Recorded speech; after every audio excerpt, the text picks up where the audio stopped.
Greetings, ladies and gentlemen. We're doing a series of videos here just on some off guitar actual playing or exampling, just to talk about certain musical aspects that might be interesting. And Stephen Meshplay here asked me what my top 5 guitar records would be. Now, this is different from records, period, that I want to be stuck on an island with. I would say records that I go back to occasionally revitalize certain aspects of my playing that I wish to remain consistent. And one record I always have on cue is B.B. King live at the Regal. When it comes to electric blues guitar, B.B. King in his prime was the best. There's just no two ways about it. You know, Clapton, Peter Green, Buddy Guy, Stevie Ray Vaughan, whatever you want to say. When B.B. King was in his prime, whatever. He was the man. I mean, his tone, his vibrato, the fact he had some of that swing stuff happening that he would throw in, all the cool stuff that you can trace, especially to Clapton and to Peter Green, were all B.B. Kingisms. Let's just be honest about it. So Live at the Regal is a pretty excellent example. And there are others, but that's the one, you know, marquee post. There's some stuff earlier that would even be better. And even some stuff in the later 60s, you hear like, oh, there he is. But that's one. Hendricks in the West is a big one for me. There's a version of Red House on there. It's just killer. And they just re-released that record digitally, so you can get it on CD now and download it. The version of Red House in particular. Also, there's a version of Little Wing on there that he does live. I guess it was at Winterland in late 1968. The best version of Little Wing ever, including the recorded version, including the Stevie Ray Vaughan versions, whatever. I mean, I love Stevie Ray, but let's just go to the fountain where it came from, Big Jim, the master. Okay, thanks.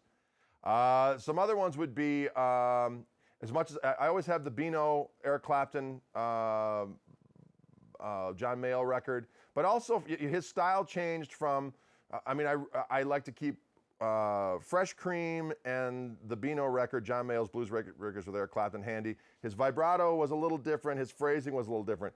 In 68-ish, when he was playing with Cream, especially on Cream Live Volume 1 and Live Volume 2 I always have handy as well. His playing changed a little bit. He started using these Lonnie Mack-isms. I don't even know if he researched or documented Lonnie Mack, but he'd do these little triplets and stuff that he would throw into his playing that wasn't there earlier in the Cream era. That is very, very cool. And just his vibrato and his tone, it's killer. Okay, let's just be honest about it.